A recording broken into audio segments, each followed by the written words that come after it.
Yeah. Hey, ladies and gentlemen, welcome to another edition here at the RGM podcast with me, Carl Maloney, that guy from RGM. And it's that time again when we delve into the grassroots music industry, ladies and gentlemen. Everybody's got their own story to tell, and no more than the lads that join us today. We've got Brandon and KIARAN from the Sherlocks. Thanks for joining us, boys. No worries, mate. No worries. Pleasure. Nice one. So KIARAN's a little bit late for us today because he's been gathering wood.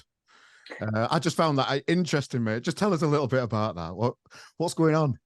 I'm gathering that wood. Now, just stocking up for winter, mate, as you do. Okay. Hibernation. Yeah. Oh, nice. That's nice.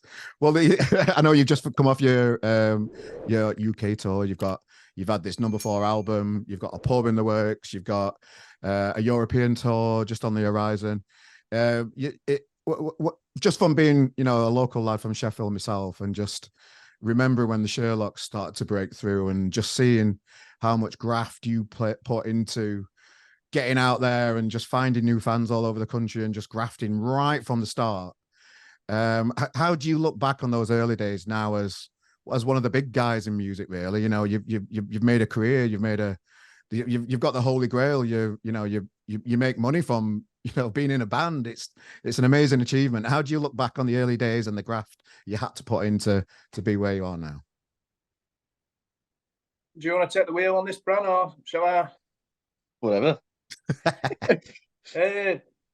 Well, we're definitely not big boys, but Okay. like you say, I think to be able to call it a job at least is still astounding to us. We still love it just like we did in early days. But yeah, them early days were.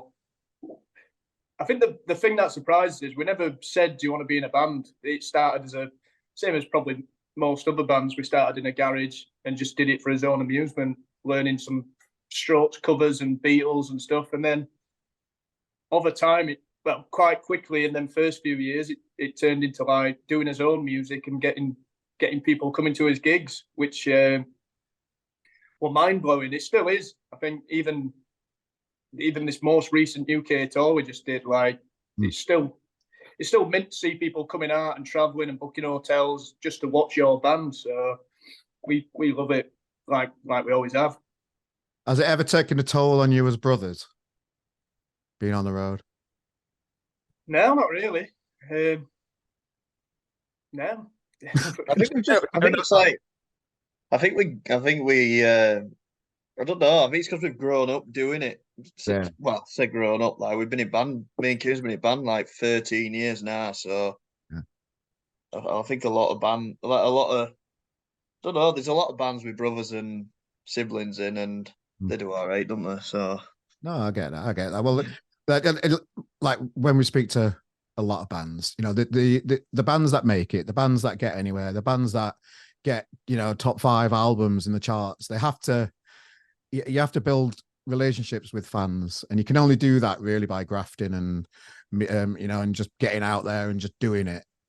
I like you mentioned yourself there, KIARAN, that you never really set out to be a band. You just wanted to play a few gigs and do that kind of stuff. Where did the drive come from to follow that through and actually go for it then, if you didn't really set out to do that? Probably just when it started getting exciting, really. Yeah, I think that is probably the main thing that's helped us. Not necessarily, we didn't grow up dying to be in a band. We were always into music, but we never said, "Oh, we want to be in a band and get it as big as we can." And that's probably helped us, because I think you may be at risk of trying too hard then and trying to just that's the be all end all. Whereas we've just fell into it and not even expected anything from it apart from just, like I say, his own amusement, just entertaining ourselves. So yeah, that's always been. There were never really a benchmark, so we never really felt like we're failing, if you know what I mean. To us, everything's a bonus after selling a couple of tickets in Sheffield, which were just a small goal for us. Once we started getting people coming, everything since then's just been a bonus, really. So there's no pressure. Yeah. No, I like that. You're not putting any pressure on yourself, because a lot of bands do, don't they? You can put a lot of pressure on yourselves and make it feel like a job and stop having fun with it. Definitely, yeah. I think there's it's not a bad thing. I mean, like you see plenty of bands and they just want to just make it like everybody wants to get the band as big as they can. But just for us personally, we didn't really like I said, we never really we weren't dreaming of being in a band as kids. So everything's just sort of like just happened, and it's happened more naturally for us, I think. And our fan base can hopefully see that. Like we're not like we're just as surprised every time we finish a gig. We're just like stood there at end, just thinking, "This is nuts that people come out and see us." But it's been a good journey so far. It's mad to think we're 4 albums in, and even the last album is like weirdly his most successful. Mm. Why do you think that is? I don't know. I think they're good tunes, but obviously we're biased, so we always think his tunes are good. But I think people can just recognise we're normal lads and we're just having a laugh, basically. And obviously trying to write good songs and record them well. And just, I think people can just see we're real and authentic. We're not like faking it. And we've been around quite a while now. So we're definitely past that phase of being like a hype band. We're definitely not that. We're I don't know. We're like a household name within the small music community. Yeah. I found it interesting. You don't consider yourself one of the big boys because I can remember seeing you at the last time I saw you live at Academy in Manchester. You're always on the big festival slots and that kind of stuff. You are out there every year. Your name's always there. You're still having it. You're still bringing music out. You're still doing everything you can. How come you don't feel like you're part of the big boys? You still feel like you've still got room to go? I don't know. I just think it's probably not up for us to say. I think maybe if you start thinking you're a big boy, that's when you start turning into a small boy. Oh, okay. That's interesting. And what about you, Bran? It's mad to think we've been in I'm just thinking about how old. Never really looked back at everything we've done, but everything's gone really quick like that. Like Kieran was saying, we never really expected to be in a band, and then we're always thinking of the next thing we're going to be doing. So we've never really looked at what we've done. Like we never expected to get a record deal for a start, and then like some bands don't even get to put one album out. So the fact that we've managed to somehow, like say, made a bit of a career out of it or a bit of a job out of it, and we've done 4 albums, pretty nuts to be fair. Looking forward to we're already looking to album 5 and what we're planning middle and end of next year. So I think just keep looking forward. There's no point. I think, like I say, if you put too much pressure on yourself, and you've got to give yourself goals, but not unachievable ones. So, I think both things just to enjoy. I think enjoying it's the biggest thing. Well, what I can remember being local and seeing the Sherlocks take off a little bit, and like coming from Sheffield, and you see a band playing outside of Sheffield and selling tickets all over the country. I can just remember it felt like you guys had a really solid plan because you'd go out and do, I don't know, right at the start, like 80, 100 size caps all over the country. Then you do really well selling tickets to them. And then the next one would be 200, 300 tickets. It felt like there was a plan there for you and you were going into you've done gigs in really small parts of the country as well to pick up pockets all over the place as well. It feels like there's a definite plan there. Was that the case, or I'm just going from looking in? Really. Yeah, that you pretty much nailed it. To be fair, we when we first started, that strategy, well, basically, let's just get Sheffield buzzing, and then we'll try and get Manchester buzzing.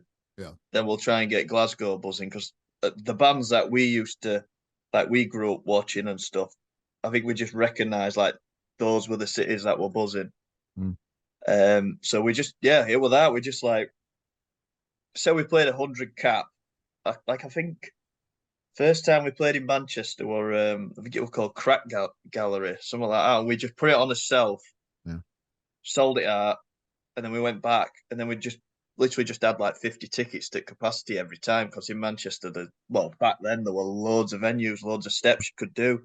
So we just try and add 50 tickets, 100 tickets. Then it got to like 300, 500. Then we just did that. But like I say, then we go into like little pockets around these cities, pick a few fans up, and then they'd all travel to big cities. And then the enemy gave us his first real chance of playing on like a proper stage or whatever. And I think we supported them like were it 3 gigs or something? Did Glasgow? Yeah. I remember picking our KIARAN up. You were still at school, weren't you? And I like rang you. We got a phone call saying, "Oh, do you want to support enemy in Glasgow tonight?" And we were like, "All right, like we've got to get up there." So rang our Kira, went, "Right, I'm picking you up soon." So then we jumped in van and just drove up to Glasgow. And then when we were there, Tom Clark were like, "Do you want to sport tomorrow?" And I don't know where it was, Stoke or somewhere like that. And we were like, "Yeah, definitely." So did a few with them, but big shout out to them because we used to go all over watching them as a band we admire, and then we got opportunity to go and tour with them. You're making this music industry and breaking as a band sound really easy, lads. It's the hardest industry in the world, and you're just taking it. You're just taking it by you're just taking it, and what's the word? What's the phrase? Like, so you're just going for it, aren't you? And it's just happening for you. It's like it just sounds like you. I don't know. It just sounds like you've just smashed it without no problems. What's been the biggest thing you've learned through being in and around the music industry? There must have been like a few different ups and downs throughout your career with it all. I don't know. I think one thing we used to do is just take a lot of chances. Just right.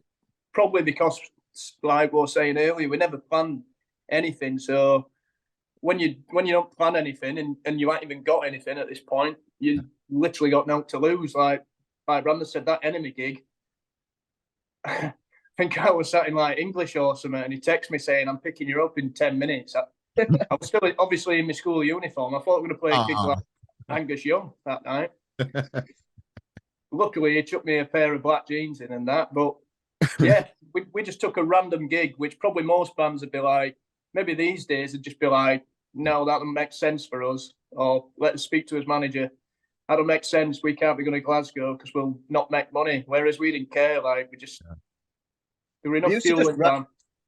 I know we used to do proper random stuff as well. It did get to a point where we were getting a buzz going, but up north, like anywhere up north, there were a buzz going. We've always, even still, I'd say well, to be fair, a lot of northern bands do struggle down south for whatever reason, that north south divide kind of thing. But I can remember we were like, right, we've got everything up north, like buzzing to a point where we were probably doing 300 tickets. But back then we were like, this is flying.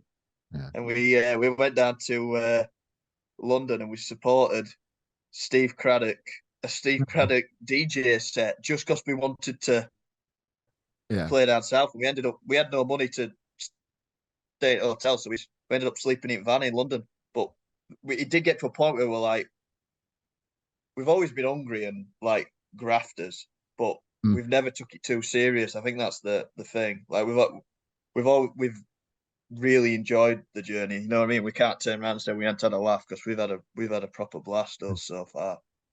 Was there a point when you had to stop saying yes to everything, to like be a bit more smarter, work smarter than harder type thing? Was that ever a decision with it? Probably after that Steve Craddock. Yeah, I think that's when we thought, yeah, we probably should. I think we actually genuinely did think after we did it, we thought, well, why have we done it? But we knew why we did it. But I think that's probably where we thought, yeah, we probably need to be a bit smarter here than driving down London to support a DJ set in middle of nowhere. They'll probably, I don't know, they might have only been for. I think what it was is Ocean Colour Scene were playing in London somewhere, or at Brixton or somewhere like that, and then we were just trying to get in with all promoters, and they were like a small time promoter down south who were like, yeah, well, Steve Craddock's obviously just doing a DJ set after he's played at the Ocean Colour Scene, but back then we didn't realise that. We were like, yeah, we'll come down and play. So then we just went down and played like 30 minutes. Probably picked a couple of fans up, to be fair. Yeah. And then Steve Craddock come in and did a DJ set, but that was like our first real memories of trying to play in London and stuff because it's a big world down there.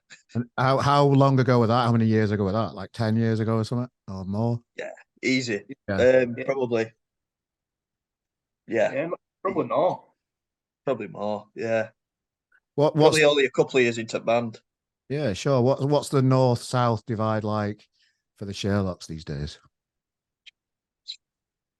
There's definitely. I don't think there's a divide now. I don't think they ever was. It's just obviously it'll be the same. It's exactly the same for southern bands coming up north. We're good friends with a few southern bands, and they say like it's a different crowd in it. I think the northern crowds tend to go a little bit nuts. I think it's fair to say every band says that, but yeah, I think it works both ways. Like some southern bands we know might not, say a Leeds crowd might not take to their music as well as like when they're playing London or whatever. But for us personally, it's we get a good reception down south now. We're I'm trying to think of last gigs we did, like say London. The last London gig was class. Yes, to be fair, Southampton were class as well, and Brighton. It's not there so much. Not there is so much. I think it's when you're first starting out, you notice it more. It's like it's not a divide, like, but it is like a. It's because you can't just keep driving down there all the time and driving back. It take you for it.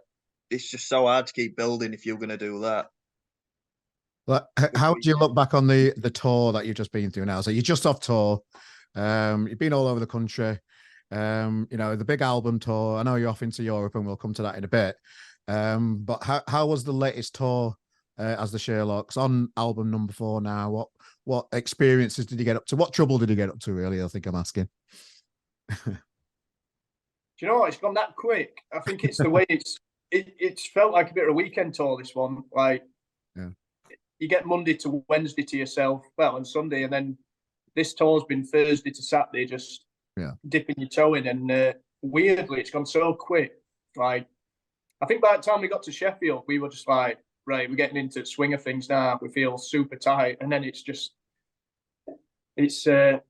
over, and you're on to the next thing. But yeah, some personal highlights for me were like Newcastle. I think that was the first one where it was just nuts from start to finish. Crowd were unreal. Nottingham, Rock City, that were a nice class venue, obviously, but that were a good gig. Trying to think what we've been up to. Like I say, it's just gone so quick. Crazy, isn't it? The Sheffield one looks a bit of a challenge for you, particularly because you had to change venues and stuff quite late. And then did you end up playing at Plug instead for 2 nights instead of at the Academy? Because if people don't know, the Academy have had to shut because we've got problems with the concrete and the structure of the building, and everybody's rearranging the gigs that were booked in for the Academy at the minute.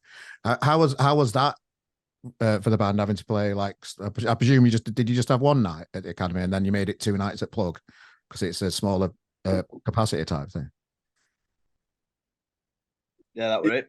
But yeah, I think it like there's a lot of bands who are, like so you've touched on. There's a lot of bands who've had to change. I think it's awesome with Jamie Webster's just had to change his as well. Yeah.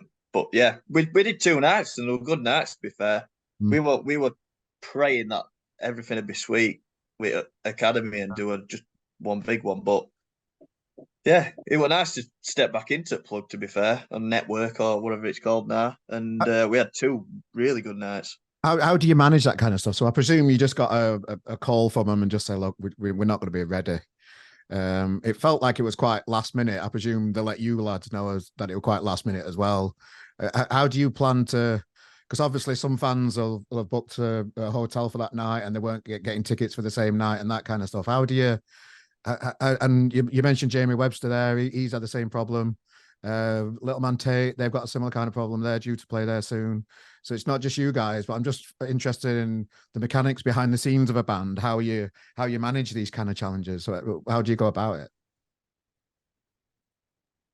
Well, when we first heard about it, we were like, right, what's his options? What's nearest venue? What's the best solution? It'd have been, let's play like, is it called Octagon? Yeah. The big, yeah, like that one. There were another band playing that night, so we couldn't swap to that. And then we were like, we were well, we were really conscious of like people had booked hotels, trains, and stuff like that. So we said, let's try and get another venue, definitely sorted for Saturday, and if we can, we'll get one on Friday as well. And we managed to secure a Friday and Saturday, so it was still a weekend thing. So I think we dealt with it best we could. Both nights were full, so everyone were happy in the end. But it's a shame, like I say, we couldn't play the gig we all wanted to play, but we ended up playing 2 nights, so it worked out really, really good. You'll play it again. You like the Academy, the Sherlocks, like you like playing that room, don't you? It's a big magical room. It's a shame that these things have to happen, don't you? It's just completely out of anybody's control. It's just one of those things, isn't it? It's. But I think Joe Cornell's he's looking. Is booked in just before Christmas Day, and I think he's looking for Plan B now just to try and sort it out. It's a shame for Sheffield really as well, because I know you're local lads, and you like sharing that room with your local fans, don't you? They're always magical events. It looks like. They're always class. I don't know. It don't even seem to be like there's any news on when it's going to reopen either, which is weird. Yeah. So I don't know. It'll happen again, obviously, but like I say, it was a shame. But we did have 2 good nights. So. Yeah, nice. So looking back over the career of the band, then, so you've grafted, your brothers, you're out there on your own. You've had a couple of lineup changes over the years. How's that affected the progression of a band? Because I know from being in bands myself and speaking to loads of different type of musicians, sometimes it's not the right place for some people, is it? They have different priorities in different parts of their life, and they want to go a different way with things. How was it for you guys with a few lineup changes through the years and trying to find the right people to be part of the Sherlocks machine, really? It was sweet, to be fair. I mean, no phases, yeah, I love it. We have the one. We've had one lineup change, and it, to be honest with you, it couldn't have come in a weird way at a better time, because the previous members, Josh and Andy, they just basically wanted to get a more steady, normal job. So far from like it's weird. Like when you have a lineup change, a lot of people think you fell out, whereas we still talk to them regular. But yeah, they're basically just. We were on tour at the time and said they wanted to just settle down and get a more steadier job, and we'll finish all these gigs and whatnot. And then we never even got a chance to do that anyway. By this point, COVID were like, I mean, I think all 4 of us didn't really know much about it at the time. Pretty slow. The news and stuff, we don't really keep us tabs on that. And then I think, we just got told, well, first off, his American tour got cancelled, and then I think we might have just managed to finish that UK tour, and it all just weirdly that's when lockdown and stuff happened. So and with the new members, me and Brandon love this job. It sounds weird calling it a job, but we don't really want to do anything else. We want to do this until the wheels fall off. So I wouldn't even know what to do. Well, I'd be a lumberjack at this rate. So we got Alex and Trent in, and never looked back. 2 completely different characters, but they're just both as funny. Like Alex is hilarious, bouncing off at walls. He's like Cheffin Zebedee or whatever he's called. And then Trent's the calmer one at group, a bit drier, but stick a couple of shandies in him, and he'll chew your ear off. So what have they brought to what have the new people brought to the band then? Like creatively, musically, do they help you with the tunes? What's the dynamic now with the latest Sherlocks lineup? Yeah, I think they bring a lot. They both bring different ideas, and not just on their own part, which is nice. And Alex is very, I think it's fair, I think Brandon will agree, he's very into sounds, and obviously he's a class guitar player, but he could just sit in a room with a bunch of guitar pedals all day and just literally, even I'd get sick of that, but he's just mad into sounds. He could just play a guitar all day and just fiddle with stuff to the point where you have to maybe say, Alex, it sounds good. You got it about 2 hours ago. Stop fiddling. And then Trent, same with his personality. He's very steady, but solid. I'd say is very like well rehearsed, and I don't know. He's the one who steadies the ship. I think he's like Alex's yin to his yang. Yeah, nice. They're both just working, and they often in a weird way. yeah, the polar opposites, but they get on like an house on fire. So do you just have like a quite small foot pedal like board in front of you then, and they've got like massive ones? Pretty much, yeah. I mean, Trent started off quite small, and then I think he's been looking over at Alex's, and then them two are having a competition. I've basically had the same pedal board as 2010. Bit of chorus, bit of falls, and you're off. Yeah. So, but now I love it. It's good. I'm glad they are like that, especially Alex with his pedals and stuff. I'm glad they because again it helps me quite a lot. Alex is playing most at lead. I just dip in for a solo every now and again, but Alex is the lead guitarist, and he loves it. He's always messing with pedals and watching videos and always trying to like up his game with his setup. So it's good that they're into it. I'd rather him be like that than just not care and just go straight in. And Brandon, how's your drumming developed over the years? Then, what have you adapted to and changed? Steady decline. Yeah, the shoulders are. No, to be honest, I think looking back at some other videos, I feel like I used to play everything at 1,000 miles an hour. Yeah. Still play stuff probably a little bit faster than record, but I think most live bands do. But I don't know. I think I've got a bit more steady on the drums. Not like steady as in slower, just a bit more less fills. And never considered one of them like pads that they have at side of them now with sound effects and that kind of shit. Never thought. Well, we've got. I did get sent what is it, SPDSX, or I think that's how you say it. Roland sent me one of them, and we have started using it, but not in a way where it's like backing tracks. We use it more like a bit like just like samples, like a snare or a tambourine or like a pad. To be honest, the biggest thing as the albums have developed, we've got a little bit more like that in studio, like using like padded kicks. So I use it mainly for that, to be honest.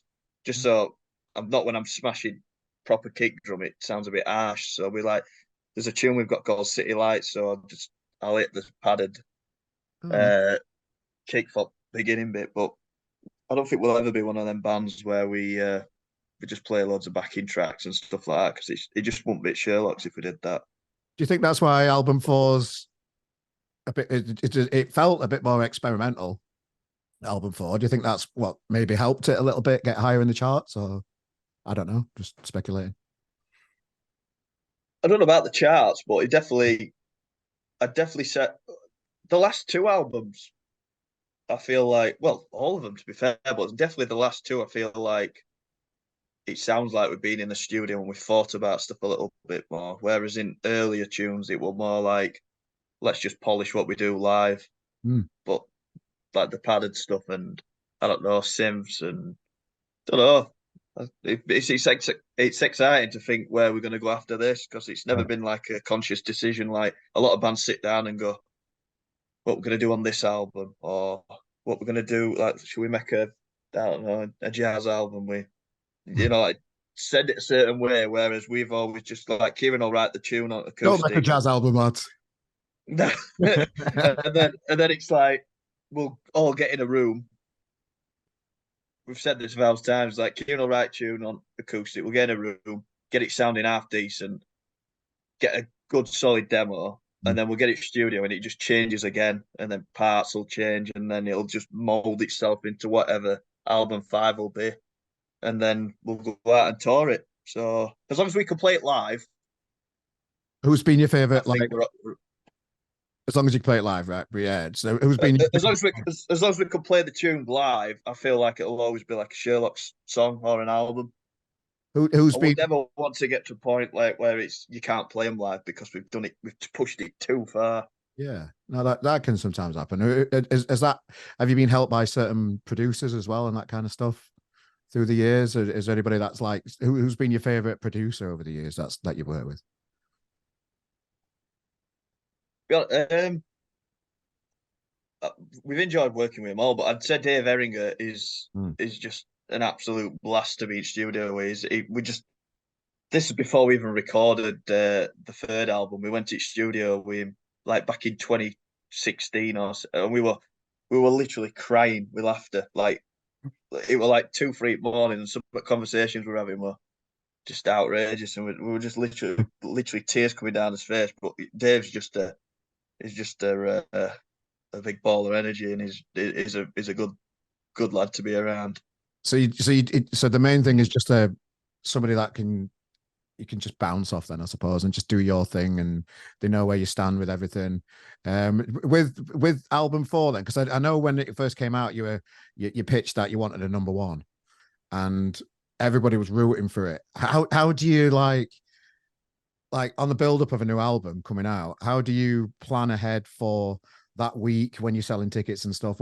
What did the Sherlocks do to get yourself in a position to go for a number 1? We just, I think we jumped on it pretty early this time. Well, the album itself was a quick turnaround. From the third album, I think we were all excited after that release. And then we said straight away, probably more so Brandon, like, let's get in studio and let's crack on with this next album. Which I had a few ideas knocking around, but they weren't full songs. They were more just like maybe a verse, just the basic tune with some melodies and stuff, but nowhere near full songs. And then we just quickly got in and started recording with this guy called Dave Rashid Jones from Manchester. And he was class, did a track with him, which ended up on album, Remember All the Girls. And then got back in with Al, decided to work with Al for this one. And then as far as the promoting of it, we just started. I think it's very difficult for bands these days to, if you're not signed to a massive label, like get that promo you need and radio and stuff like that. So you've got to graft a little bit more, which we enjoy doing. So we this time around we put on a lot more. They're like semi-acoustic sort of gigs where we'd rock up to people's boozers and stuff like that, and obviously make sure it's chart eligible before. So the album sales are going to count, and do what a lot of bands probably want to do. Like we were putting on pretty much full gigs, like a good solid set list for people turning up, and and everybody got their album. It was like a ticket and an album sort of thing, so no one's forced into coming. It's just like, come if you want to support us. And honestly, the people turning out were just amazing. Like, even to this day, I'm not sure how many gigs we did. We did hell of a lot. And I think that's probably what helped us going into that last week or two. We knew we were in a good place, but we just didn't take a foot off pedal, really. Just kept on grafting. Like, in that last week, we ended up at Town Hall in Sheffield. We stood there like all day, but it was good. Like, you had fans coming up and seeing us, and then you just have random people walking by, like saying, "Who are you?" and what you doing? And then before you know it, they'd buy a couple of records and stuff. It was an exciting week. It was good. We really felt like everyone was behind us. It felt like that online as well, just watching from the outside, because it looked like you had a lot of fun. It looked like you were grafting. You were all putting videos out and like, we're going to be here tomorrow. We're going to be doing this. We're going to be down at City Hall. We're going to be doing all this all the time. It must have been like, once you get past that cutoff point, it must have been like, it must have been a big relief, really. It looked like you grafted. That is exactly it. I've said it takes years off you, that them album weeks. It's like you kind of dread them as well. You're like, it's nice to get an album out, but there seems to be some. You're like, I don't think you'd be doing the album justice if you didn't push it to the very limit. And we were at the very limit. Like on the last day, we went down London early. We did something for Calendar, and then we did 2 record stores, I think, that day. And then even as Van broke down at way home, coming back from London, I think my dad was joking, saying even Van had had enough. Like, we were spent. We couldn't have put anything else into that album. We were gone. We're all in limp mode. We were. How do you physically find out the position then, and when do you find out? Because do you announce it on the Friday, but you know the day before? Is that how it works with that kind of stuff? Talk us a little bit behind the scenes about how you find out how you chart. Well, you find out the same day everyone else finds out. You just Oh, find out a little bit earlier in the day, but it depends on when the charts. It depends on when you get like a sales update every day, but you don't know when it's coming in, if you know what I mean. And then, so on the last day, it could come in, but nobody knows when it's coming in. But it's normally like afternoon time, early afternoon, and then I think it's embargoed till like 5 when the charts on radio. But I don't know. Yeah, it was the same when we got his first album. To be fair, did his first album, it takes it out of you. But I think we've learned, because we've done it 4 times now. We've learned a lot. We learn every single time we do it, and obviously the times have changed from when his last album to the first album we've done. So it's like you've got to move with times, but you've also got to learn. So like next time we go into an album campaign, we've picked up a few pointers for what we're going to do. But as long as fans are behind us and everyone's enjoying tunes and coming to gigs, we're happy. We're not like we only said we had to say we were going for a number 1 because for some reason we found out we were number 2, so it'd have been stupid not to try and go for it. But we knew we were going to be up against it. Is it right? Like when it gets to like Wednesday, Thursday, that's when the big like major labels start pushing the sales of their artists. So it can look really promising at the beginning of the week, and then it can soon change Wednesday, Thursday, when the big boys start pushing all the major artists and that kind of stuff. Is that a thing? That's something I've just heard. I don't know if it is a thing or not. It's the streams. Right. It's when the big boys streams come in. Right. It's like we could put an album out and like we could be flying on Tuesday, Wednesday, and then like Taylor Swift, for example, could drop an album on Thursday, and streams would just take it to number 1. But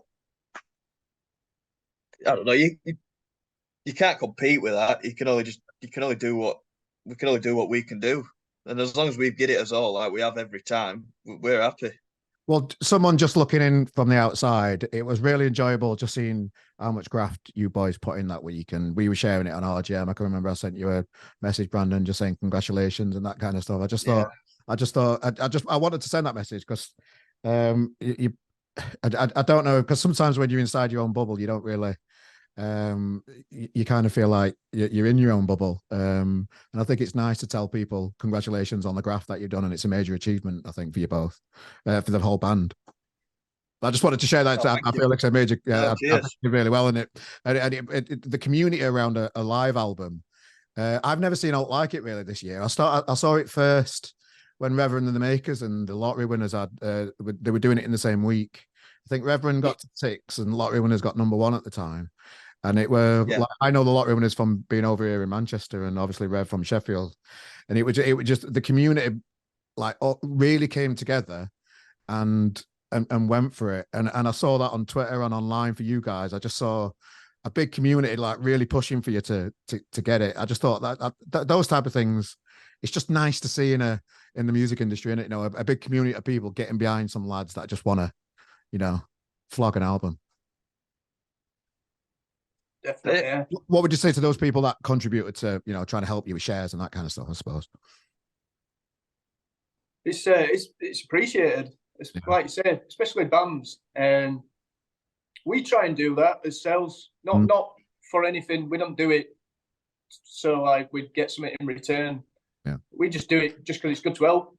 I think when you're part of I don't know how cool guitar music is at the minute, so it's good to like just by us helping bands who have got an album out, and then everybody get behind each other. It just makes the whole scene a lot stronger, doesn't it? So it's just nice. It's nice to see a community. We're all working together for good, rather than all the noise that's out there and all the horrible shit that goes on in the world. It's just a nice thing to see in it, I think. With all the shit that goes on in the world.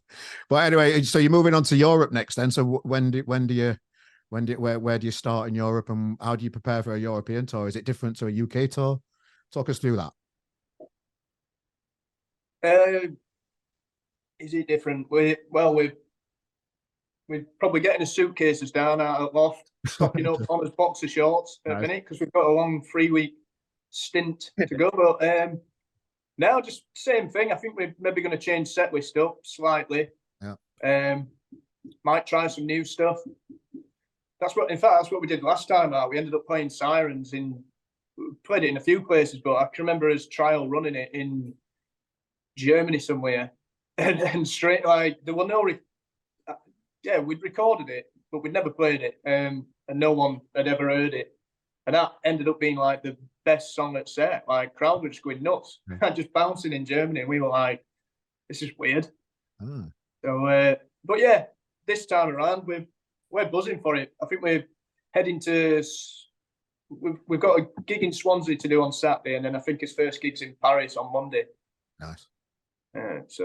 And is it like lads on tour a bit? Do you have to calm down the beer and that kind of stuff like you're on holiday? Do you have to try and rein that kind of stuff in, or do you still get them down you? Each to their own. Over there. To their own. Yeah, each to their own. Know your body. Know how you feel. Don't be drinking if you don't want to drink. Well said. Well said. Drink responsibly. And tell us about this pub that you've got going on, the Jolly Brewer. I've seen a few things online, but talk me through the idea of, starting your own pub and the idea behind it and what you want to achieve with this boozer.